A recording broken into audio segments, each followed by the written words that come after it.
right away, the ban's coming out, and we're seeing a bit of a different ban. I love the fact that Tut's got a Syndra ban thrown at him right away because we've not seen Syndra ban in any other game, but this time they're looking at Tuts and they're going, "This guy's an issue," which surprises me because when I look at Flamengo, the scariest guy on that roster, at least in week one, to me is Parang, but they throw nothing at the top lane. Yeah, and I don't know. You can't afford to ignore Tuts. When I was doing the research on him, the guy just stands out as an absolute monster, hitting challenger at 14 years old, and like he won his first competitive title at 16. I you cannot disrespect somebody with that level of competitive experience and also talent. But they don't choose to first pick for him, instead grabbing the Olaf, which was responded to quite fast with Gallium and Italy. Yeah, again, that makes sense. We've talked about the Olaf pick before. It's really strong internationally, and Zoe again very What? early on. I think the last time we saw that was it game one for Yeah. Tino's? Yeah, it was. Okay, so we opened with Zoe, we closed with Zoe. Zoe, strong champion, and I kind of like it too because Zoe's a safe champion against the likes of in Italy. You can dodge out the spear, and you're fairly comfortable into pretty much any matchup that as I say that's got to be a hover. But Yasuo is kind of scary for Zoe, but I'm assuming that's not going to be locked in quite this early. And Zoe is kind of safe to blind pick here out of all the champions. So I think it's a safe pickup, and the Jin to complete as well. If VORAX do not respond with a Yes. ADC of their own, they might get banned up for ADC. You know what?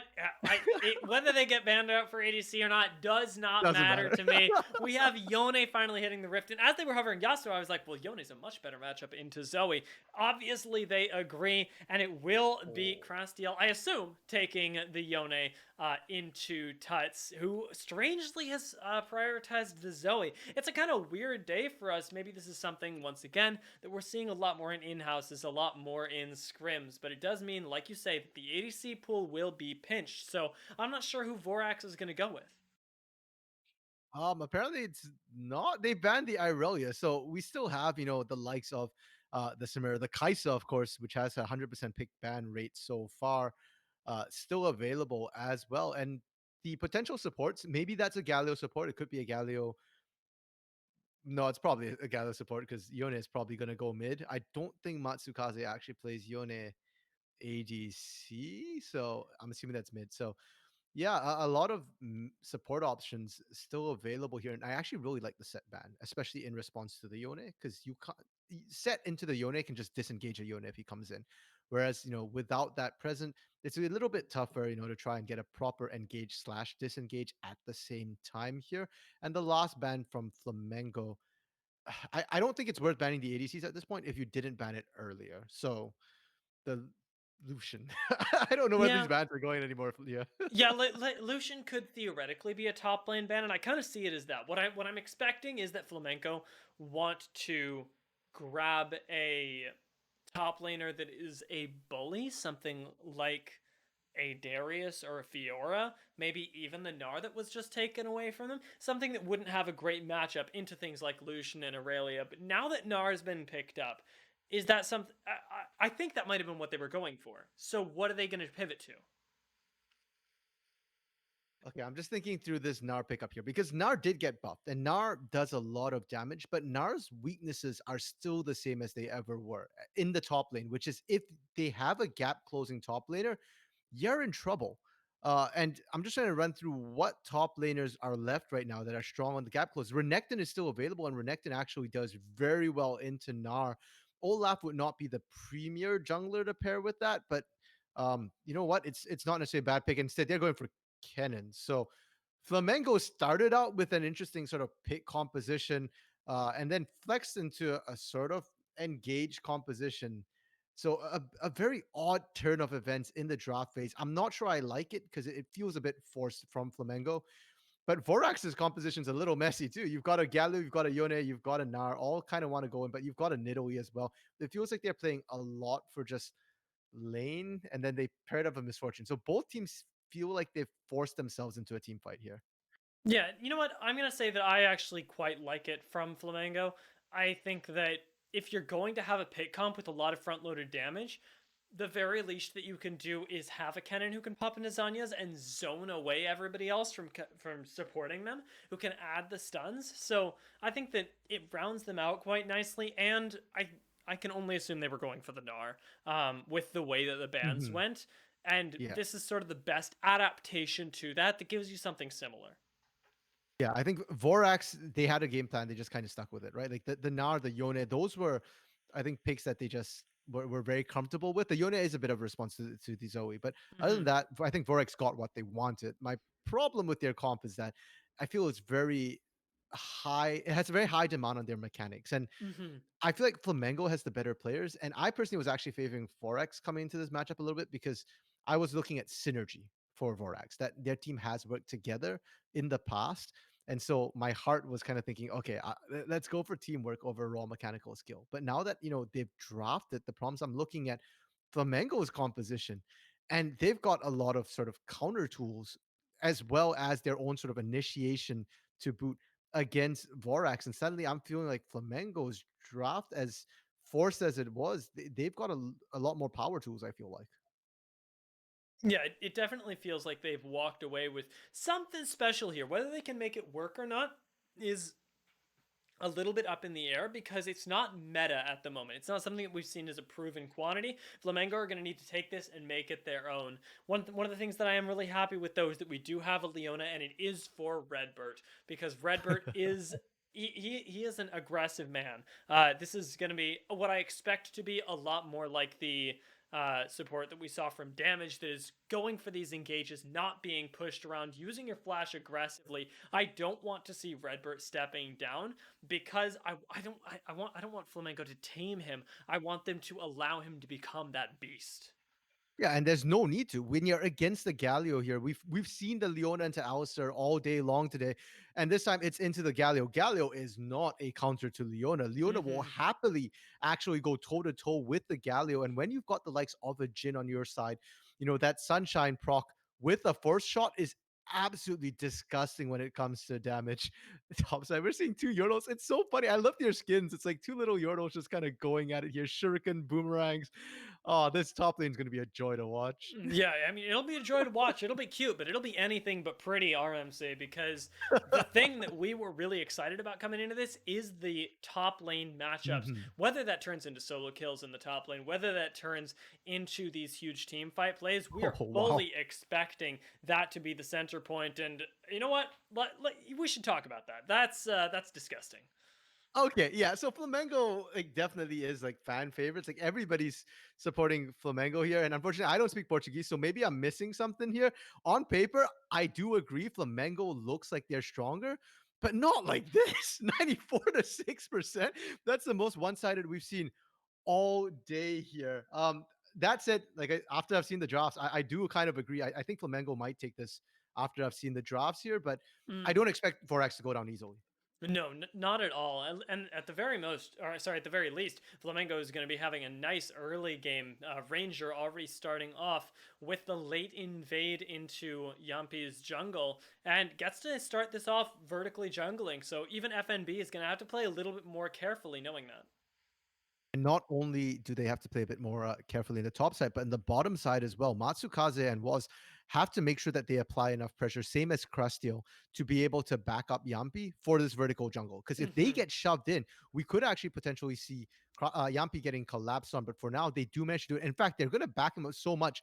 Matsukaze and Was are actually going to walk in there with Yampi. And they don't need to at this point. Right now, they've just seen Ranger on a ward in the top side. He doesn't need the backup, but the fact that they provided it for him speaks to their practice as a roster, their ability to support their jungler. And honestly, right now, Nidalee with her early clear really needs it. Mhm. She's a lot lower on health right now. Very, very unsafe. And I feel like anybody wandering in could potentially pick up a free cougar there from the jungle. It's a free jungle camp, but they just steal away the rip buff and they get out. And you compare that to what Ranger did. Ranger went in and got the Krugs as well. So Ranger winning out this jungle fight a little bit.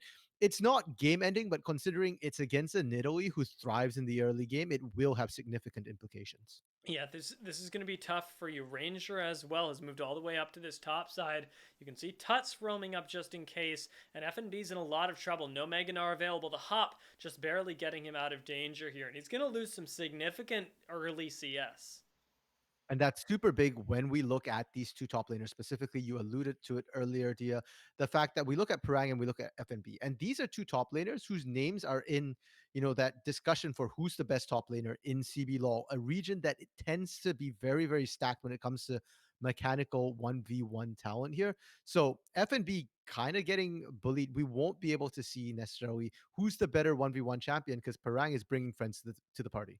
Yeah, and that's exactly what you want as Flamengo. Maybe as the audience, you want to see the 1v1, but if you want to win, you want to be investing in the thing that can shut down the enemy team. Both Parang and FNB aren't even necessarily the 1v1 gods. They are quite good, but where they really shine is in their knowledge of how to play the game of League of Legends, to use their champions to their fullest. And especially if we're seeing this in a split push matchup like we've seen earlier in the day, they're going to know how to balance that really well. It's about knowing where you are in the game. And right now, their job is just to sit easy. FNB teleports back to lane with double Dorans, just has to farm up.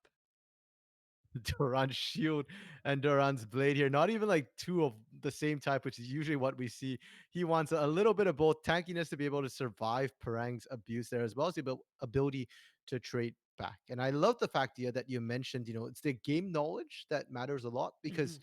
in this particular case, when you've got a Kennen and a Nar, the game knowledge gets reduced a lot to just who knows when to engage at the right time because the Meganar that requires a bit of timing and Kennen going in as well.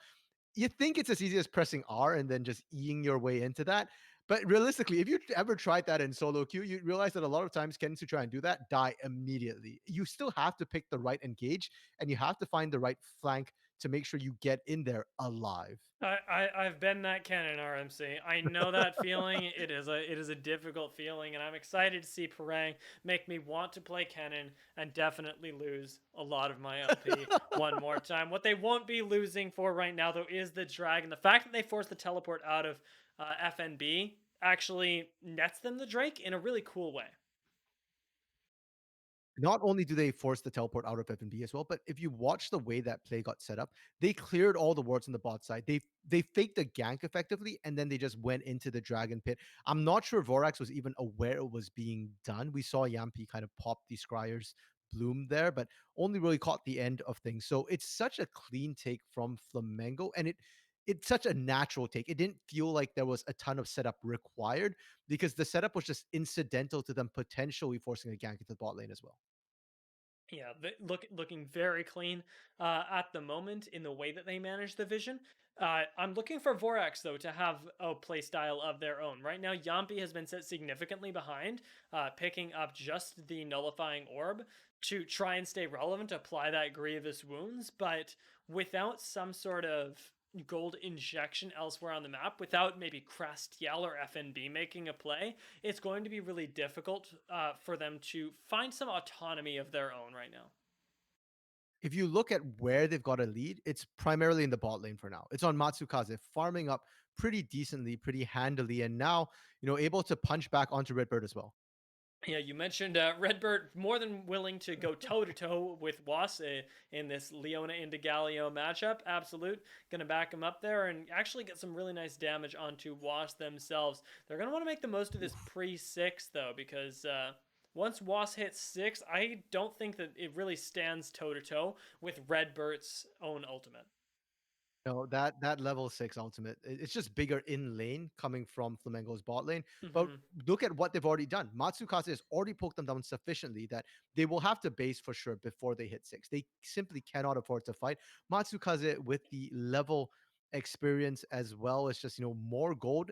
The base timings are going to be nice as well because Matsukaze can come back to lane with that bit of an advantage. And I like the fact that so much gold is on that misfortune because in team fights, you're looking at damage in the big wombo combos from either Crastiel or Matsukaze. And Crastiel requires that sort of 2 item power spike, which we're probably not going to see coming out anytime soon, or at least not in time for that first I wanted to say first dragon. First dragon already got taken for the first neutral objective fight that we might see. So putting on misfortune instead, that's a really solid option.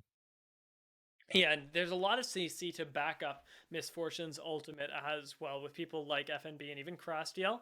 But right now, Oh. Redbird, wow, I did not expect him to actually walk face first into that, and he did not expect all of that damage. However, we do have a Misfortune asleep, and this could still be the fight for Flamengo. Nice Oof. snipe from Absolute would pick up Yampi, and Flamengo, they are not giving up this Rift Herald without a fight. Crastiel still has the ability to impact the fight, though. Can dash forward. There goes Parang over the wall, though. Stunning up too. Crastiel taking quite a bit of damage. Has to flash away. Burning down is he. But Matsukaze very much stuck. Needs to flash the wall himself. Also Still gets down. taken down by the force shot from Absolute. Tuts flashes the But wall. you Looking know, for Crastiel. Can't quite find him, but looks for FNB instead. The lockup doesn't oh. come in. They're considering the dive right now. FNB's got to get the heck out.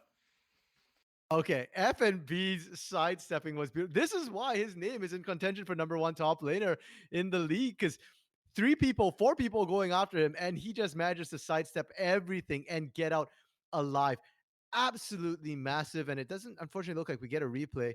So, Nope. oh, there we go. We do. So I want to point out that the first fight goes well for them because they get two big ultimates off. The Yone ultimate as well as the bullet time wins them this. But once those two ultimates are down, that's it. They can't team fight anymore. And Yampi unfortunately goes down. So no smite either. No smite, no ultimates means there's no reason to stick around. You don't really have a chance to win anything, but they still try. Was coming in here. It looks good, but it's just bait.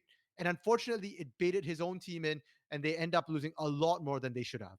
Yeah, and you've lost several summoners here as well, which just makes you more gankable, more punishable. Tuts, I really liked this over the wall. If you'd only seen Crastiel, I think you could have gotten him. I was really hyped on it. For now, they didn't, and that is still quite a big loss here for VORAX because before this, they were going very, very even despite not really having the map pressure. Now they lose a fight, they lose Shelly as well, and we've seen throughout the day today that Shelly is super important.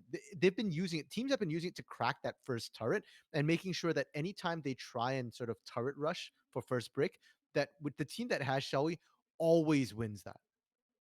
Yeah, this has been, I'm going to say Shelly has been really integral, but Tuts could be caught out here, so I'm holding my point because Yampi, looks for him, but it actually gets put to sleep. This is a very, very dead Yampi. Oh my god. And this is why, Zoe first pick, not the best idea, but I can see a world in a second pick kind of makes sense because it's such a solid lane, and the burst you can put out, absolutely disgusting. I know that you're saying that when you're hovering Yasuo, you're thinking Yone is, maybe a good pick. The reason why I like Yasuo personally is the wind wall because it stops the sleepy trouble bubble, and unfortunately Yone has no way to stop that.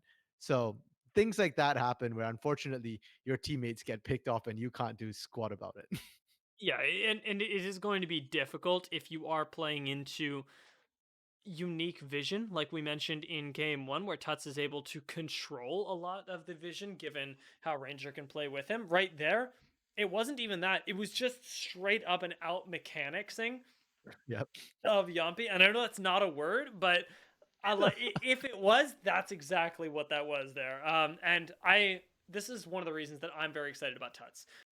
Is the Oh. fact that he can, like there, weave in these skill shots, and we see it. We see Zoe being picked up for a lot of these very talented mid laners, which is interesting to say the least, because I'm used to seeing more stylish champions than Zoe. I mean, if you can land sleepy trouble bubbles or you can weave shots like that through minions, that's plenty style for me. Ranger gonna force this one here. Yeah, he's just straight up going for Oh, FNB. He's got the nuts. backup of Tuts, so why the heck not? I didn't even see Tuts coming up, but they get Shelly, they get first brick, they get another kill. This is nightmare fuel for FNB right now. He not only doesn't get the 1v1 that he wanted beforehand, he got counterpicked and he's getting picked on with Shelly, with a jungler, and now with a mid laner as well. You're down 20 CS at this point, and Parang very much walking away with the lane, but it's going to need to turn it into something else because Kennen is. His praises are sung in the halls of team fighting ultimates, and we have yet to really see a big one from Parang. We saw a very nice awareness ultimate in taking down Was around the Rift Herald pit. But beyond that, I still want to see him reach higher highs. And that's where both of these laners will be really be tested because being 0-1 on something like, say, for example, Anar is going to be forgivable. for sure.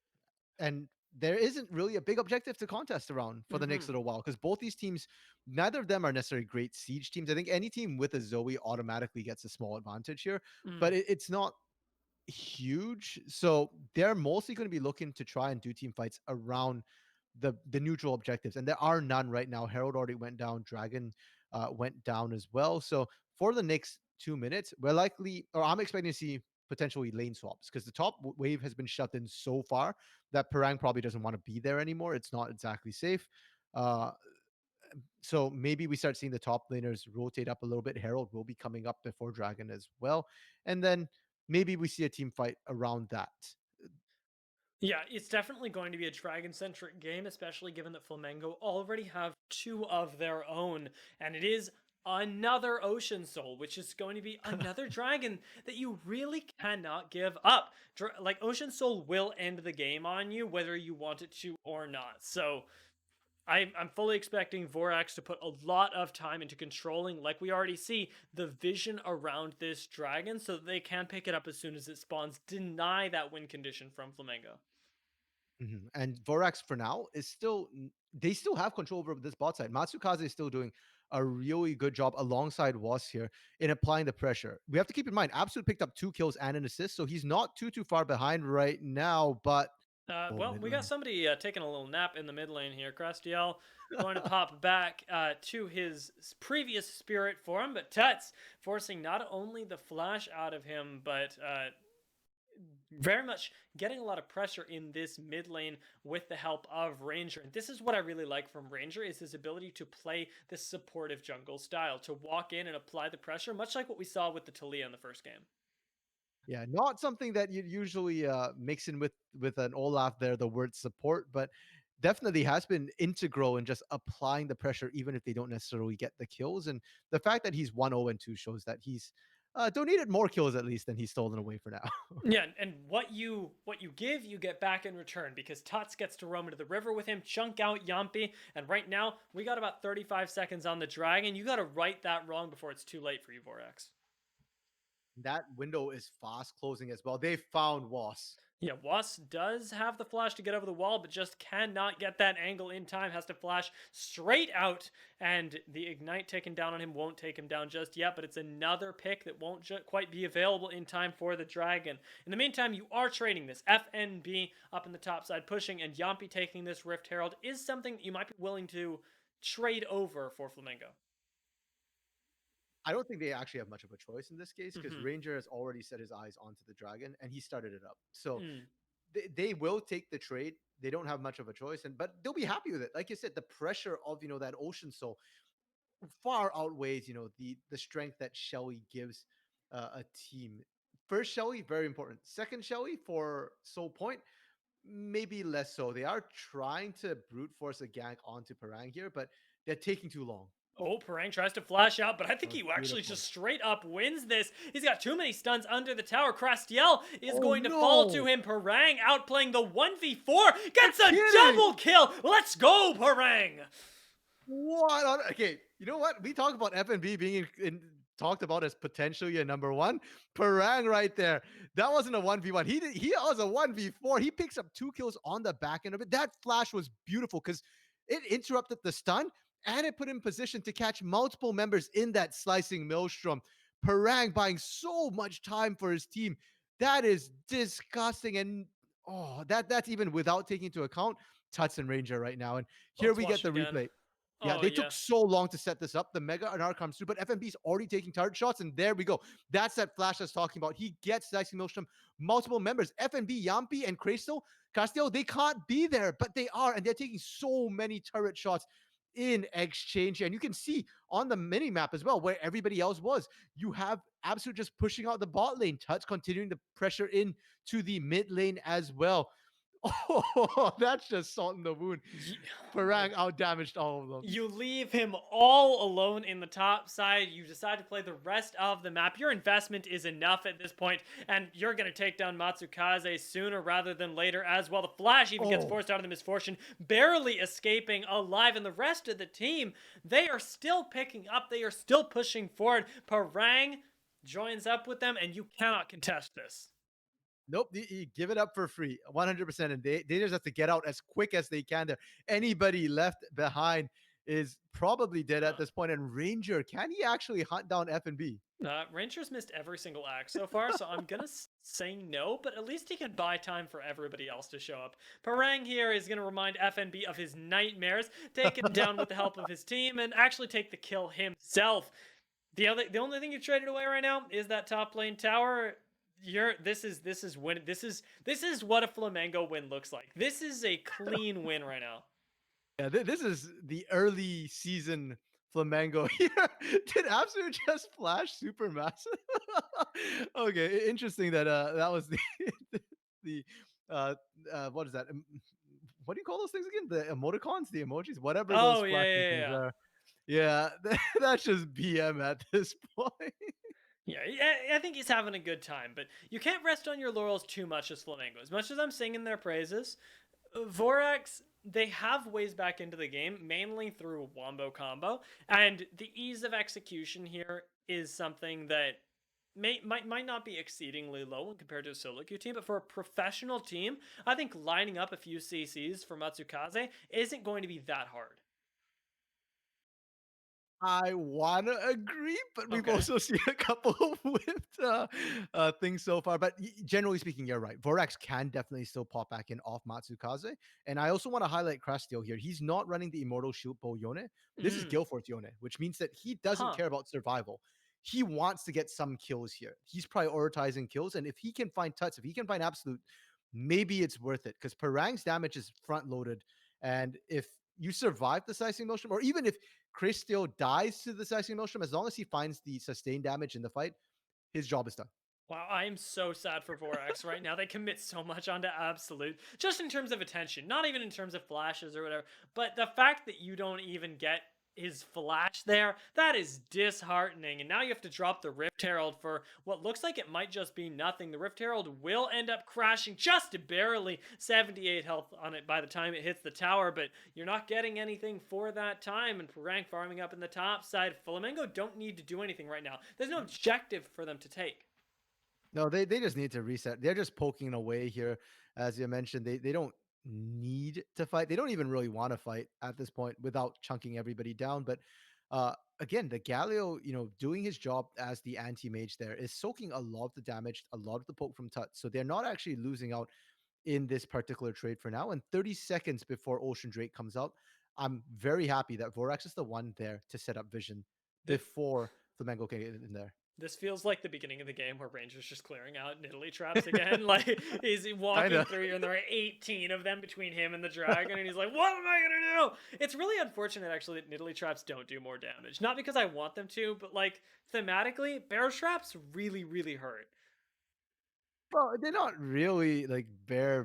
The Caitlyn trap's like a bear trap. These are like, I don't know, man. There's just no nail in these cupcakes. Yeah, that's true. However, there are going to be nails in several coffins if you're not careful. Vorax needing to flash away there. Wasp not going to have that summoner spell aggressively, and they're already chunked out before this dragon happens. Flamengo, they just started Oh, up as Tuts with the huge chunk onto Yampi. Will keep him from walking forward anytime soon. did Tuts have a Gale Force active? Like he stole? Because Yeah, yeah, that was disgusting. That chunk and that range he got made the paddle star nuts there. And right away, they can't fight. And Vorex is split. yeah, and this is Ocean Soul as well. Parang, Oh, he's going to be able to Parang. finish some folks off right here. These catches are massive, but you cannot even fight this. Redbird continues to walk forward, and we do see the dash into the back line by Crastiel, but he's got to get the heck out before the damage is dealt. Does manage to survive, but you've given over the most important soul of the game, RMC. What are you going to do? At 22 minutes, no less. Like it's such a quick ocean. So they were already behind at this point. VORAX needs to start praying because they This don't win this through any normal means. Flamengo will have to throw incredibly hard at this point. Yeah, like unless Flamengo slow the game down incredibly, this might be our fastest game of the day as well. And I don't want that to take away from the fact that I think Flamengo has played this incredibly well to get to this point. This isn't VORAX rolling over by any means, but Flamengo have just left them with very, very few options. Yeah, they didn't roll over. They got rolled over by Mm-hmm. Parang and by Ranger and by Tuts, constantly ganking the top side of the map over and over again. And then we have to keep in mind, Ridbert is the current reigning champion, right? Like he's no longer an INTZ, but he was on that winning INTZ roster. Mm-hmm. And Ridbert probably has the least impact this game. That tells you a lot about the strength of Flamengo's top side. Yeah, especially when I mean Redbird was somebody that I had pointed to as being, hey, this is somebody who I'm genuinely, I think is going to be an aggressive and impactful force. Right now, Tuts much more of that. He picks up a flash, Oh, gets all the way back into the back line. We do see the channel from the misfortune not quite able to do yeah. enough damage, and FNB is left all alone over here. Crastiel trying to make the most of it, does manage to pick up a single kill, but falls right into the waiting arms of Parang, who's zoning out Yampi in the meantime. Oh, one Well, more. he was zoning out Yampi. Yampi's dead. That's a quadra kill for Absolute in the meantime, which I totally flew by. Okay, I'm sorry. I wasn't paying attention to the quadra kill either because I was too busy watching Parang zone out Yampi, and I want to point out that Parang ended up using the slicing maelstrom not to like he wasn't even using it on the team fight. Okay, so can we see the quadra kill here? Tuts, the damage comes out here, and Parang is not in this fight whatsoever. He's trying to come in, but Was is already just getting railed right off the bat. Does manage to get out, did not even matter because Absolute, he's picking up they just shot after shot here, and he's untouched. They can't reach him. Crastiel is their best chance, and he's not in there. And just that two more shots into Matsukaze. That's clean. No slicing maelstrom needed. I'm super surprised that we actually see Crastiel be killed by the fourth shot from Absolute and not the ultimate from Parang. Because the slicing maelstrom was in perfect time to catch him. But you're right, Absolute being untouched, he just gets to lay out the damage, and you see it there in the graphs. Yeah, that's just nasty. And Parang's slicing motion was complete overkill. He didn't need it. He just did it. And yeah, like you said, I'm surprised that he didn't actually end up picking that kill. He gets Yampi instead, which frankly, Absolute wasn't going to be able to pick up Yampi. He was way too far away. So that was definitely not a penta steal. That was Mm-hmm. 100% kill secured instead. And they're just going to keep on rolling here. They've got themselves the Baron buff.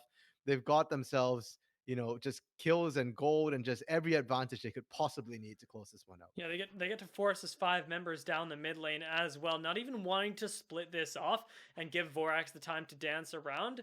They're just looking for the engages here. And actually, speaking of which, as I see Tuts go over the wall, I feel like there have been so many carry performances here because Absolute picking up a quadra kill, that's super important. But at the same time, Parang has been going insane, and Tuts has been finding Sleepy Trouble Bubble after Sleepy Trouble Bubble. Ooh. I can't stop. Like, there are too many people to talk about in a team fight.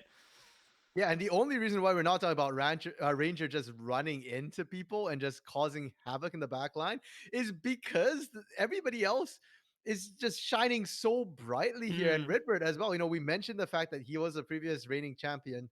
But this game too, like he's gotten some really good solo flares, some really good Zenith blades to stop engagers as well. Like that last fight, he ran such a strong defense for Absolute there, and that's why they couldn't reach Absolute at all. The stuns, the Zenith blades, but it's not flashy enough. Redbird, once again, though, will not be denied. Walks straight into 4 members and actually manages to survive, shockingly, not going down to the Misfortune ultimate. But that's another tool that VORAX now does not have to defend their second inhibitor tower from going down. And that is going to be, well, demolition. That's what you've called here. They're just taking all the structures now. Vorax, this is your do or die moment. You can't afford to stall too much longer because these are burned up super minions coming in. You'll get at least one more wave of it, and they need to be the ones to initiate. Yeah, Parang going in though, does choose to the initiation himself, gets knocked out, and then the Galio ult comes out, but Galio's already dead. Crastiel needing to use the ultimate defensively feels awful, and Flamenco, there's no answer that you can have them. FNB doesn't have Mega Gnar. There's no CC here to be had, Oh. but the fight starts off in their base anyways. Parang looking for these skill shots, almost finds Matsukaze and does go In down to their the fourth phone. shot from Absolute. VORAX, Oh. Yampi goes down to Absolute one more time, picking up a double kill just before the game ends. They pad the stats because Flamengo looks